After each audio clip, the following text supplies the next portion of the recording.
Hello, everyone. Welcome to another episode of Words of Heart. I am your host, Dion Sanchez, and joining me today in this awesome episode is CQ, the host of the Pop Culture Warrior podcast. Thank you for joining me today, CQ.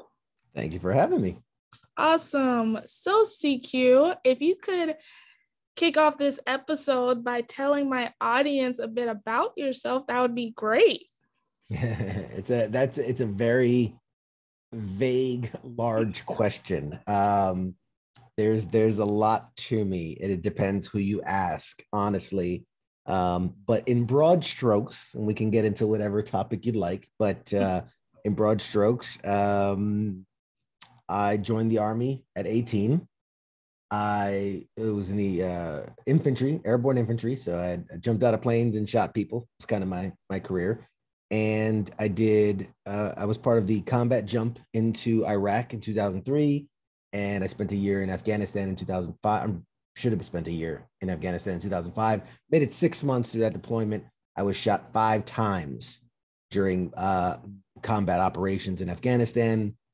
Spent the next 2 years recovering in an Army hospital, underwent 44 surgeries at the time, died twice, had to be brought back twice, and then eventually medically retired from the military at the ripe old age of about 22, 23, I think I was, and spent, the rest of my life so far as a disabled veteran, but basically challenging myself. I mean, it was a long process because there were some tough times, there were some down times, and but on the other side of it, I was able to challenge myself. I've picked up a ton of skills. I became a certified scuba diver. I've gone skydiving. I played, racquetball at a professional level for a certain amount of time. I started doing stand-up comedy. And so I did that for a while, and it kind of led me to where I'm currently doing, which is podcast is it doesn't even really cover it. It's a weekly live entertainment pop culture talk show that we also record and release as a podcast. But it's a live experience. The audience is there, it's happening in front of them, and they can interact. So it's a very interactive show. We do celebrity interviews. We've had a ton of celebrities, people from around the industry of entertainment, from actors, directors, producers, comedians, people in the video game industry. We're going to have some, big name YouTubers come on. So it's a bunch. It's really a very broad spectrum of what we cover. Love to talk about Marvel movies. You can tell by my background, I'm a bit of a nerd. So we talk about video games, we talk about comic books, we talk about movies and TV and all the things that make us happy, while avoiding, anything serious like politics or religion or anything like that. It's meant for fun. There's enough negativity and drama in the world that my show is really just for me to have fun and enjoy with my audience. But yeah, so from military, combat to disabled veteran to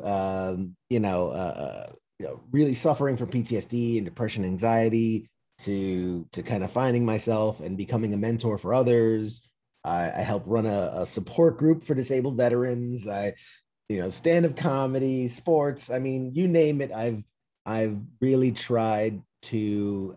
Once I turned my life around, I tried to challenge myself, right? To say yes to things, to challenge myself with things, and live life to the fullest, right? Because not everybody got to come home, and not everybody was as lucky as I was to go through with what I went through. And so being able to live life to the fullest, as it were, to really honor those that don't have the chance to or can't. And so that's me. 40,000 foot view, high level. That's me. Well, thank you for sharing the broad spectrum of your life, which is really intense. And I truly commend you for continuing to live your life to the fullest.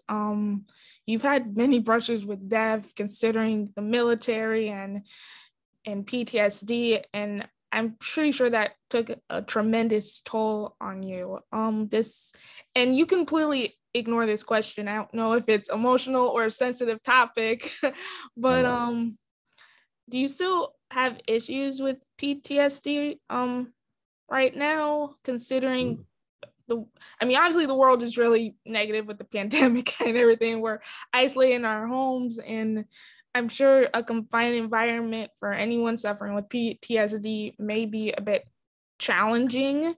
I can imagine. I mean, it's challenging for everyone, but I'm sure particularly with people who had experience with PTSD and sounds, and I'm sure in those trenches, it's like confined. There's like no movement. You have to stay in that one particular area and just start shooting. So, how do you try to deal with that now? I'm sure it's a part of your life. There's no way around it, but, how do you try to cope with that? Yeah. There's a lot of questions in there, so I'm gonna try to answer them. I'm gonna try. Sorry. Answer. How do you cope with it right now? No. I mean, there were a lot of great questions in there. First and foremost, yeah, I still suffer from PTSD. Absolutely. I'm living my best life. I'm in any way you can slice it, financially, emotionally, spiritually, romantically, everything across the board. I'm at the best point in my life I've ever been. And that's even pre-injury, which is pretty cool. That being said, PTSD is something you kind of learn to manage. You learn to live with. It's never something that really goes away. I will still have days where I wake up and for no reason, nothing has happened, but it's just like, man, like a storm cloud being right over your head and you can't shake it. And I've learned over time, I've taken therapy classes and different there's really amazing programs for anybody that's out there suffering with these kind of things. There are amazing programs if you just look for them and apply yourself to them. But I kind of, it's like, we call it putting tools in the toolbox, right? I've learned these mechanisms and ways to handle things. So something as simple as recognizing with myself that, hey, today's a bad day, acknowledging it, accepting it, saying like, hey, it's okay. Not every day is gonna be a great day, and I can accept. I'm not gonna wallow in it. I'm not gonna feed it the negativity, but I'm gonna accept that, hey, today's a tough day, and I'm gonna communicate that. I have a wonderful wife, and we have excellent communication now. We have our little code words like, hey, I'm feeling blue today. Like it's just that means it's just a day I'm having trouble. I'm having difficulty, and the first thing she'll do is, what can I do? How can I help? Because there's some times where, as macho as I am and as alpha as I am, it's like, I just need a hug. I just need affection. I need love. And I feel like that's what's going to get me through it. And she provides that. Or there are days when I say, hey, I'm blue. What can I do? And it's just, I need some time. I just need to go off in my own space, reflect. I come to my happy corner of my house where I can just sit, maybe play some games, maybe just scroll Facebook. I mean, whatever it is that I can just be myself and recognize what I'm going through and kind of work my way through it. And recognizing that, hey, I can give myself that day, maybe even 2 days, but maybe if it goes longer than that, I need to, okay, maybe I need professional help. Maybe I need to talk to somebody. I'm not obviously getting out of this myself. I'm not getting out of that with my wife, but recognizing that sometimes, hey, you got a higher power, right? I gotta, whatever it is, whoever's close, if it's a pastor for some people, if it's a clergyman, if it's a therapist, sociology, whoever, just a person you trust. I'm very fortunate. I have a great support system. I have very good friends I can talk to. I run a support group, but I'm also a member of the support group. I share what I'm dealing with. And so that's kind of just day to day how I manage what I'm going through and being very accepting of that. And as far as the funny thing in your question about how the pandemic has kind of played into that, I feel personally, because PTSD is a spectrum. It affects people very differently. You can have people that the very stereotypical, oh, I'm angry and I'm gonna put my fist through the wall, where I'm really on the other side of the spectrum where I want to isolate. I'm depressed, I'm anxious, and I don't want to be out in public. I want to shy away from things. So um, with how much of a spectrum it is, obviously you can't treat it all the same way, right? For Right. different people, it's treated a certain way. Um, so how the pandemic has affected my PTSD, uh, I hate to say that I'm not taking any way. This has been a horrible year for so many people. For me personally, with all respect to everybody that's struggling, this has been the greatest year of my life. I don't like going out. I don't like doing things. I typically don't like being around people that I don't know. I'm very uncomfortable. And so being shut in has been like I've been training for this my whole life. I feel like, it's kind of in a bad way because like all I've in my life, I've tried to create a bubble where I feel safe and secure. And so by saying, by the government coming in going, you can't leave your house, I'm like, okay, like I'm like, yay, like awesome. Everybody can stay out of my business and stay out of my way now. I can live my life peacefully. That being said, like I recognize this has been horrible for so many people and businesses and all this. And I had friends that passed due to COVID, and it's very sad. And but as far as some people have gone stir crazy, right? You have those veterans, you have those people that just have gone stir crazy. My wife is a social butterfly. She loves going to parties and she loves traveling and she loves doing all these things. So she's been miserable for the last year. But honestly, this has been in my wheelhouse. This has been my comfort zone. I've gotten to, where I was doing stand-up comedy pre-COVID. It was always kind of a drain because I live far enough away from major cities that if I want to perform, I have to travel, I have to schlep out there, and it's late at night, and then I get home late, and so I'm away from my family, and then it's always the uncomfortability of being, that's why I started doing stand up is to push my uncomfortableness. Like if I don't like to be the center of attention, yet I'm standing on stage with the light on me, with the microphone, everyone listening, it's to push that boundary of fear. It's been good for me, but it took me away from my family and it took me away, I had to travel. And so when the pandemic happened, this podcast, this internet radio gig, this whatever you want to call it, interview talk show, it kind of came about very naturally at that time where COVID had just happened. And it gave me a platform where I could basically take the energy and the love I have of doing my stand up and being able to just engage an audience directly. So less comedy driven. I mean, we're obviously very silly and have a lot of fun, but it's more about talking about the things I'm passionate about. And, it's gotten so for me, like the hardest thing about the pandemic would have been not having an outlet for that kind of creative energy and wanting to challenge myself. But so it's really the best of both worlds because I got to do that now with the show right here from my own room uh, without having actually to go outside. So it really has been just the greatest year for me, all due to respect to the people that have struggled and it's been very hard for them. It's just for me, this has been awesome. The only real place that I got hit in the heart was I love movies. That's my one thing. I just love to go to the movies. I love to be in the theater. I love to sit down in the dark and just munch on some snacks and just watch a good movie. And so that has hurt through the pandemic, not being able to go see movies. But hopefully we're seeing a turn. And just today, I went to see Suicide Squad in theaters, and it's a great movie, by the way. Totally recommend it. But yeah, so that's to answer your question of how the pandemic has played into what I deal with and how I've done. Affected me less than others, but yeah, I've made it work. I can understand your perspective, and many people have been affected by this dramatically. I've certainly been affected by it, but my effect, how I've been affected by the pandemic, is a little different than everybody else's. Um, in January 2020, when the brunt of the pandemic really happened, I got diagnosed with diabetes.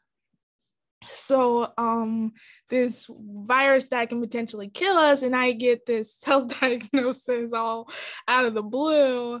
That just was the icing on top. But and I know many people hated 2020 simply because of the pandemic and all the negativity that plagued it, which I'm not gonna get into because I'm not into politics either. But I couldn't really hate it because if I hadn't been diagnosed, I could have died. That was the unfortunate reality of how bad of a shape I was in. I was basically a skeleton. So I was absolutely terrified of the pandemic because I had just been diagnosed. I'm here in Florida. I don't know if I clarified that in our earlier conversations, but everything got shut down in around March or so. Before March, I was still like, I was in my own little bubble, like you. I was in my own little bubble because this was really drastic news and I didn't want to share it with anyone because I didn't want to feel like a burden. So I stayed in my own little bubble. I didn't even leave the house. It seemed like anytime I would leave the house, my blood sugar would just be sky high. I'm like, yeah, I'm just going to stay inside. I'm not going anywhere. I did see what happened to me as a blessing in disguise because I saw it as God's way of giving my life more purpose. It gave me another chance to live my life. And hey, I'm not dead and I'm still here. And because it was really devastating time in my life. I had just turned 24, 2019. Everything in my life seemed to be nicely knit into a nice little pretty bow. I was finally nailing school and then bam, I get sick. So then obviously the pandemic decided to occur in the midst of my diagnosis. So to have that constant fear of the pandemic being around and just the knowledge of the fact that I could have died several months beforehand, and now this virus is out and I just don't want to wind up in the hospital again and die because I'm part of that statistical factor because I have diabetes and a low immune system that my chances are lower than everybody else. So, in spite of that fear, I try to take all my availability. I also wasn't in school. I took a break from school because of the drastic health news. Plus, everything getting shut down. There was that as well. So, but I had a lot of time of reflection and growth and tapping in to making better use of my time, writing poetry, trying to adjust to this new health change in my life. It was through my diagnosis that God really called me to be a warrior for change, but I wasn't exactly sure how he wanted me to do that. And not too long after that, I can't believe we're 2 years into this pandemic. Not too long after that, August, I launched my podcast to help others struggling with their mental health and their stories, and just to be a source of comfort in this chaotic mayhem that's the pandemic. It's hard to believe a year ago this month. I'm trying not to get emotional here, but a year ago this month is when I launched it. So Congratulations. Thank you. It started as a small idea because even before I got diagnosed with diabetes and the whole depression kicked in beforehand, because I didn't know what was going on with me. I've dealt with a great deal of health issues growing up, really since the day I was born. Just to give you a little more insight, since you've shared so much with me, for the first 2 years of my life, I couldn't hear her talk. So as far as health diagnosis and being different from the jump and having to overcome so many obstacles and persevering through those obstacles with no choice in the matter, really, I understood fairly well. So I think that sort of helps center my podcast in some way as well, because I know about feeling different and rejected and not fitting in and trying to figure life out, and like something's wrong with me. Nobody wants to be my friend. So as per usual, I lose my train of thought whenever I talk about me. So like my podcast to be a forum for my guests and me to talk, but I think I get lost in my own thoughts. But the point of the matter is you found a positive perspective with this pandemic, and as did I. That's the whole gist of where my conversation was going. Oh, absolutely. But, You've yeah. been through the ringer, man. I give you so much credit. It's not an easy thing to do. My family, diabetes runs pretty hardcore in my family. My wife is like constantly telling me, I don't watch what you eat. You gotta, get yourself checked up because it runs pretty rampant in my family. So I understand. I understand how much what a toll that takes on you physically and mentally. And yeah, I can't imagine,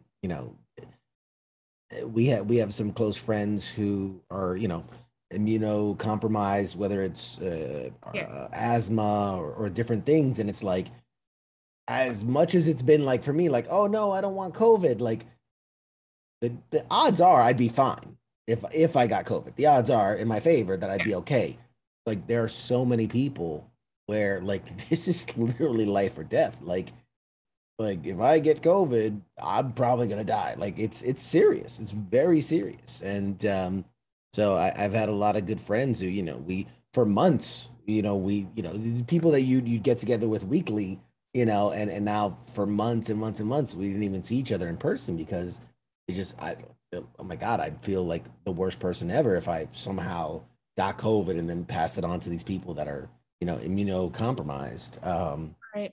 So yeah, I understand that it's a lot. It's a lot to deal with. So just to liven up this mood, I'm very curious, probably because the name of your talk show does have the word warrior in it, pop culture warrior.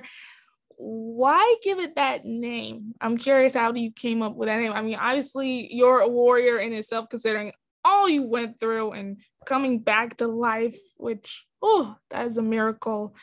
How did you come up with your podcast talk show title?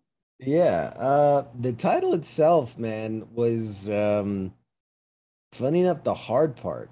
So how it came to be, a very quick story, is that because I was doing stand-up comedy, this is pre-COVID, I was doing stand-up comedy, this internet radio station called WTF Nation Radio. They reached out to me. They said, "Hey, man, you're a veteran. You're doing stand-up comedy, like you're a disabled veteran. You're doing stand-up comedy, like you got all these things." So All right. CQ, if you could tell my audience how you came up with your magnificent title that for your talk show, that would be great. Sure. So it goes back a bit. So first, I was doing stand-up comedy pre-COVID, and this internet radio station called WTF Nation Radio reached out to me, and they said, "Hey, we see you're a disabled vet. We see you're doing stand-up comedy. You're doing all these things. We'd love to have you come on the show and be a guest sometime." So I said, "Okay, sure." And I did it. It was an hour interview live in front of an audience, and it was audio only, and but it was live in front of an audience, and I had a blast. I had such a good time. It was so much fun that a couple months later they said, "Hey, do you want to come back? That was a really fun thing, and I'm sure you have a lot more stories to tell and whatnot." I said, "Yeah, sure." I came back, and the second time, like it was even better than the first time. I was, all right, I'd done this before. It was more natural and more fun, and shared stories. And throughout the interview, they're like, "Oh man, like we need a guy like you around here. We need, you're funny and this and that, and you tell great stories." And I kind of thought they were just being nice, being polite. And after the show went off the air, one of the guy that was interviewing me at the time, he's like, "Dude, for real, like I know we said it a bunch of times, but really you should come join us. You should come, start a show here, and we have shows on different nights, and you should be able to do a show."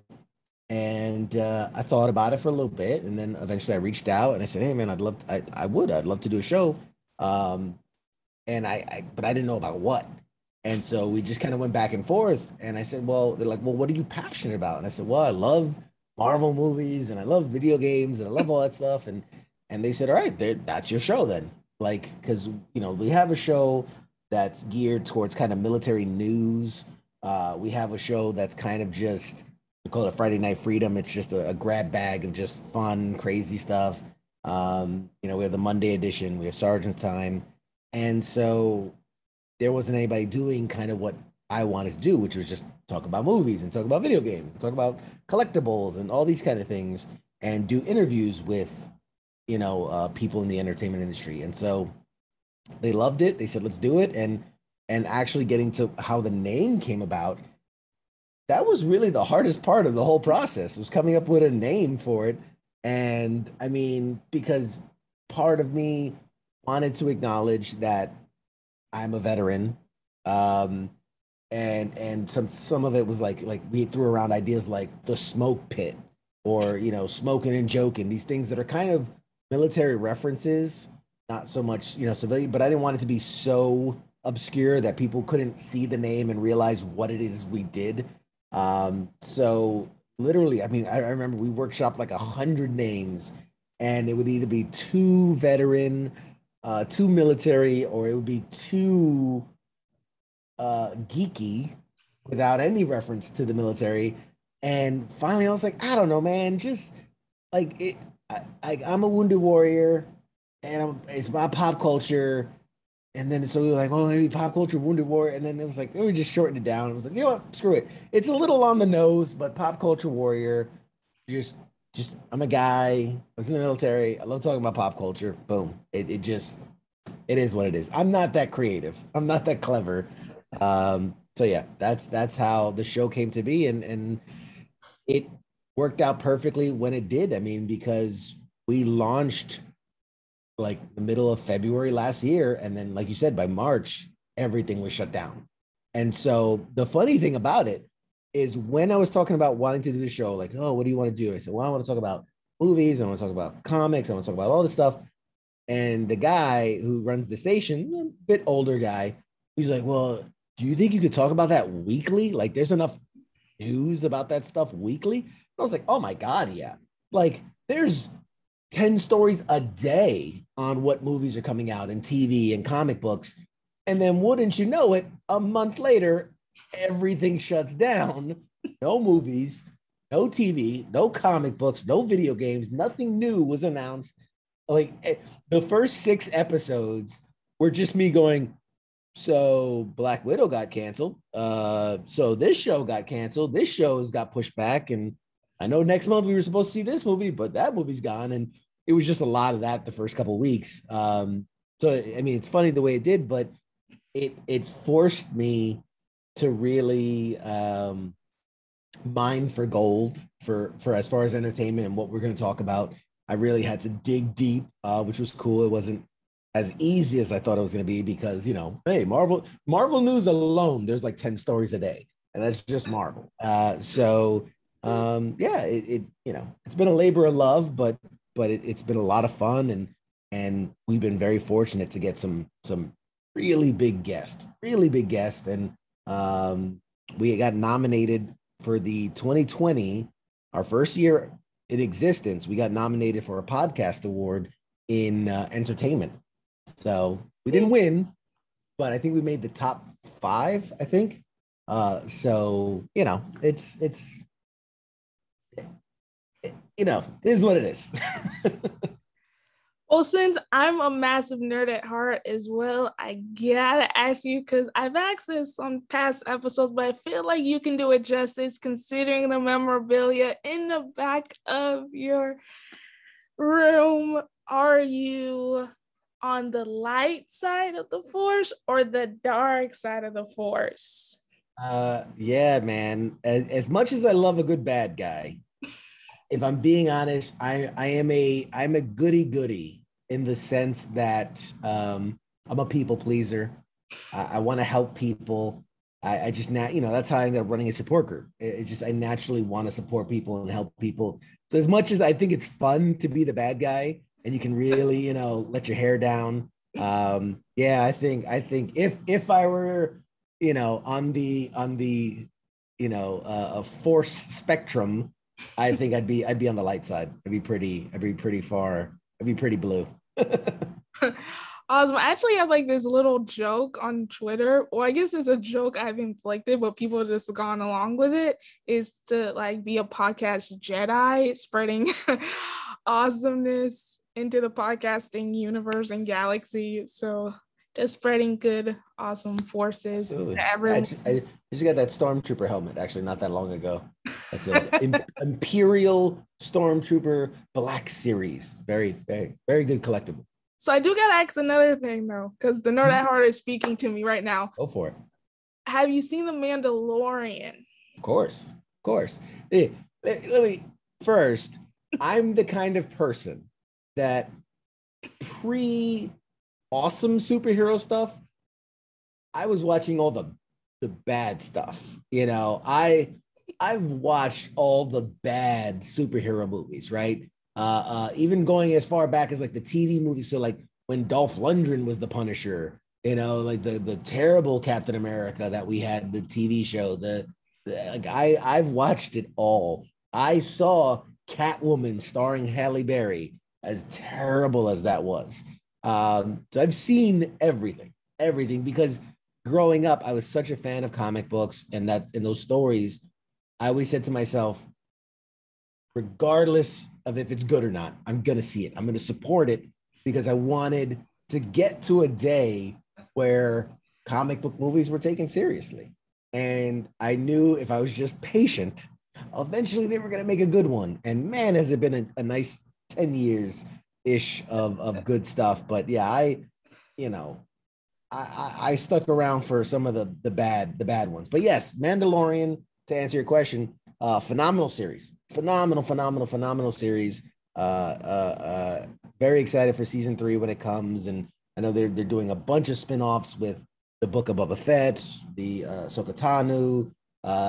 They're doing the Obi-Wan series. So yeah, I'm very excited for a lot of what they're doing. I always feel like if you put the right head over something, it will everything else, the trickle effect, it will trickle down and do well. So like Kevin Feige being put in charge of Marvel Studios, it really kind of trickled down and made all these great movies possible.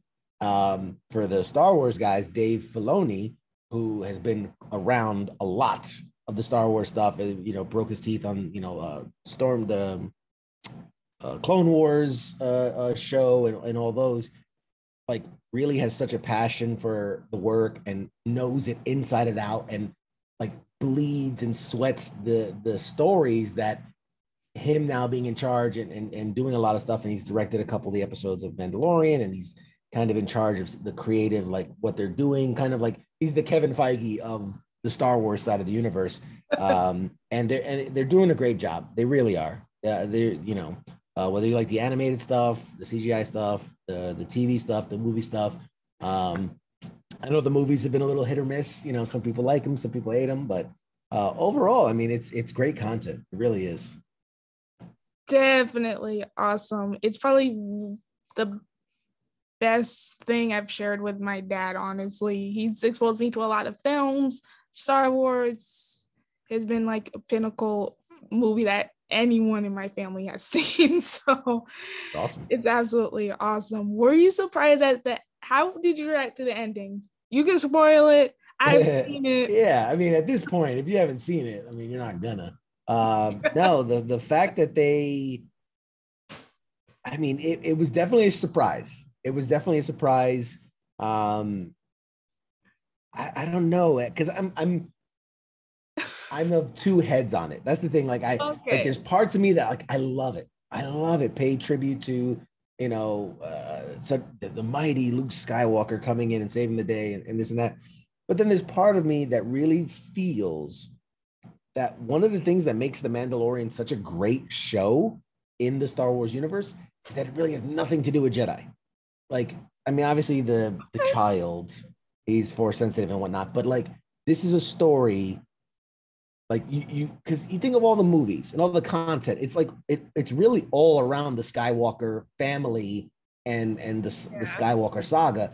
So something like this, and why I loved like Rogue One as a movie, one of the reasons I loved it is it's nothing to do with the Jedi. It has nothing to do with the Skywalker family. Like it's its own pocket story, and we get to explore other parts of the universe. And so with what I think made Mandalorian such a great show is that it's not reliant on the Jedi and the Sith. Like it's there are other compelling stories. There are other compelling narratives. This is a whole, I mean, You think how big the world is. Now multiply that by universes. And it's like, yet we only talk about this one family in the entire galactic known universe. It seems like there might be other good stories happening. And so I love that about Mandalorian is that it really does get to talk, and it dances around other events of stuff that's happened. But for the most part, it's just about people trying to survive and about this guy going through almost like town. It's like very old Western, very town to town, just a wandering stranger and how he gets into these escapades. And so, yeah, it's been a great show. I'm excited to see what they do with it. Oh, me too. So we can talk Star Wars all day long, but I want to get to my icebreaker question and my icebreaker game. If you can come up with a title for where your life is at right now, nerdom, military, everything that's encompassed your life at this very moment, what title would you give your life right now? Kind of like if this was a chapter in my life, what would the chapter title be? Kind of like that. Yeah, chapter title, sure. I don't know, man. That's the name that keeps running through my head right now is I mean, it was a TV show not too long ago, The Good Place. And just the idea of, I'm lucky to be where I'm at and things are working out, accepting that, this is not gonna, it's not gonna last, nothing lasts. But yeah, as far as, that was a turning point for me personally, was to say, okay, I had this drastic injury. I mean, there's pieces of me missing. I mean, I've been stitched together and put back together 100 times, scars all over. And so, early on the concern was, well, I'm never going to be normal again. And so the turning point for me was when I got to a place where I went, holy crap, man, my life is better now than before I got injured. That was a very big change for me. We have a saying in the disabled veteran circle where we say, you don't want to just survive your injury, you want to thrive, in life. You don't want to just survive, you want to thrive. And so when I made the switch from surviving to thriving, it's been good. And then, bad things have happened and life is difficult and it's challenging, but right now, I'm in the good place. That's where I feel like I'm at. Awesome. I think I wouldn't consider it a chapter. Just like a full grown title at the moment. Would be a warrior for change. That's sort of what God laid on my heart when I was diagnosed. I went through that entire mantra, which led to the birth of my podcast, which launched a year ago this month. I still can't believe that. So considering everything I just shared with you, my life has been nothing but easy all throughout, and just challenge after challenges. So I think a warrior definitely embodies where my life is at right now and everything I've gone through and continue to go through, and that I'm gonna keep powering through in spite of my obstacles that come my way. Standing. So now we are on to the icebreaker game. You have much pop culture knowledge, so I feel like you can do this game. All right, let's do it. We shall see. The game is called Song Association. Considering my podcast is called Words of Heart, I feel like words play a critical factor, which will make this game all the more fun. I will give you a word. You either have to think of the word pertaining to a song title, or it has to be in the lyrics. However, there is a catch. You only have 15 seconds to either sing it, rap it, or just say it. The word, based off the word I give you, it's either in the title or the lyrics. Okay. I mean, music isn't my strong suit, but I think, especially if I can pull from the 80s. I love You the can. 80s music. So Okay. yeah, I got you. All right. So I just have to get my timer. If I can find it. Okay. So your your first word is heart. Uh don't go breaking my heart. Don't go breaking my heart. I couldn't if I tried. There you go. Can't even tell you the name of the title, but it's a I lyric. that is the name of the Don't Go Breaking My Heart. I Oh, know that song. I actually have a different version of it of someone who sings it, but man, there you go. you nailed that pretty good. I'm almost worried to give you the next one. A lot of random trivia going on in here. Okay, so your next word is words. Wait, what was the word? Words. Words. WORDS. Yes. Uh, words. Oh crap.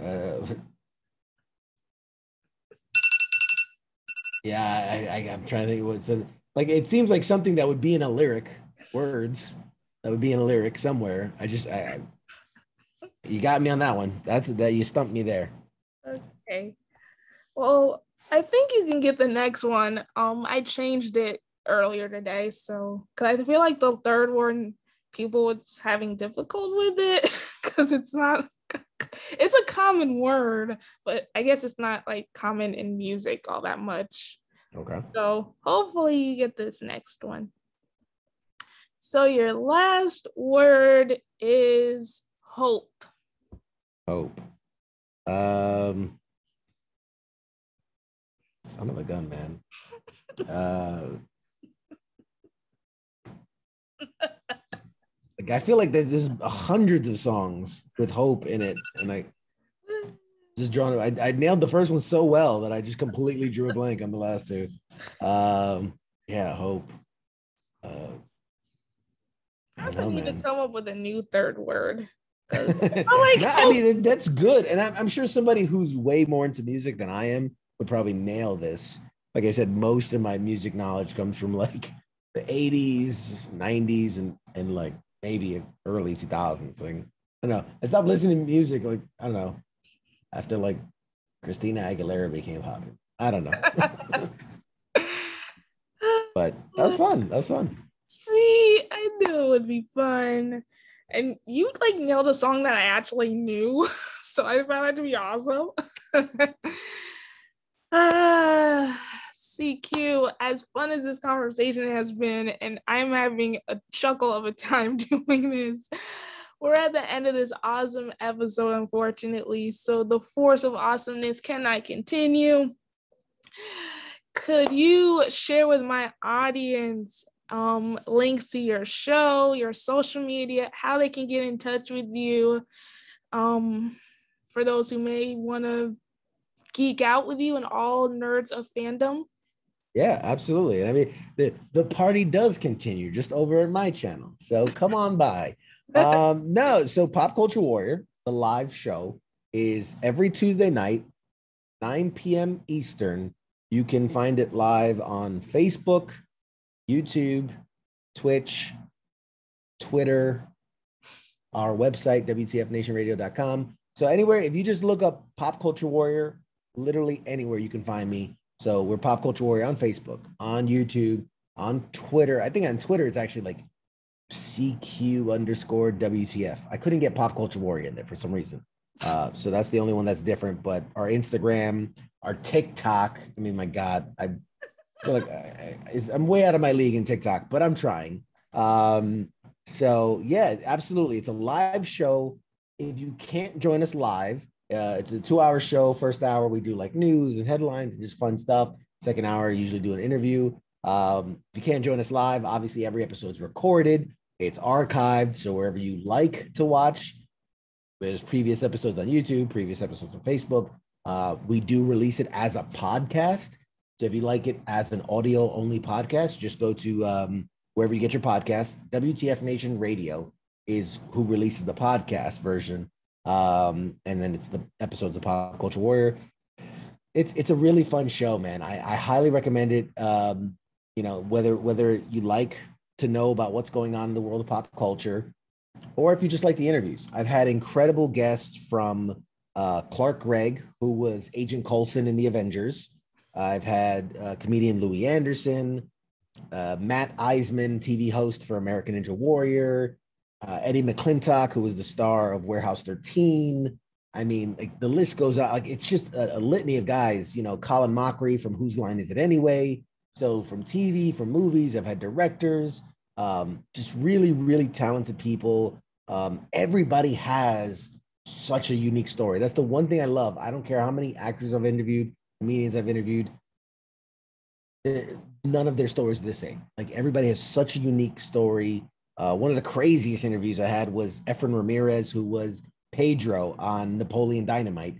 What a wild story that guy had. And just chaotic energy. He was bouncing all around the place.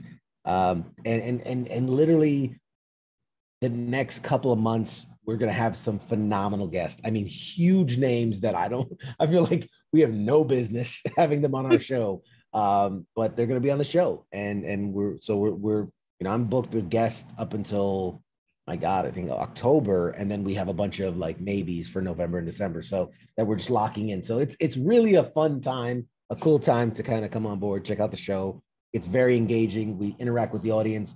We do giveaways constantly and prizes and just, it's awesome. I mean, if you grew up watching the Animaniacs and Pinky and the Brain, I had the voice of Pinky, Rob Paulson, come on, and like you get to interact and ask questions right in the chats, and he answers them. So it's such a cool way for the audience to interact. I do my research. I interview the guests. I give them the best interview I can. And I've never had someone complain that they didn't have a good time on the show. So, check us out if you can. Awesome. Thank you for joining me today, CQ. This was an awesome conversation. I can't stop laughing. So obviously it was great. And I'm sure many of my audience is going to enjoy this episode. Absolutely. I had such a blast. Thank you for having me. No problem. To all my listeners, we are at the end of this awesome episode. Again, I am your host, Dion Sanchez, speaking to my awesome guest, CQ of Pop Culture Warrior. If you enjoy this episode, feel free to share, like, and subscribe on all of these following platforms I'm about to share with you. We are on Facebook on the Words of Heart podcast. We are on YouTube under the exact same name. And of course, we are on Apple, Google, and wherever you listen to your podcasting platforms.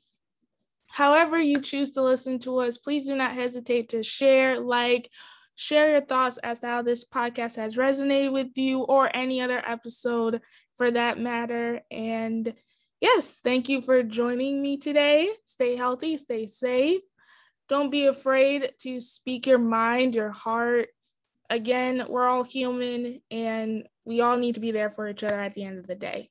So again, stay healthy, safe, and until next time, bye.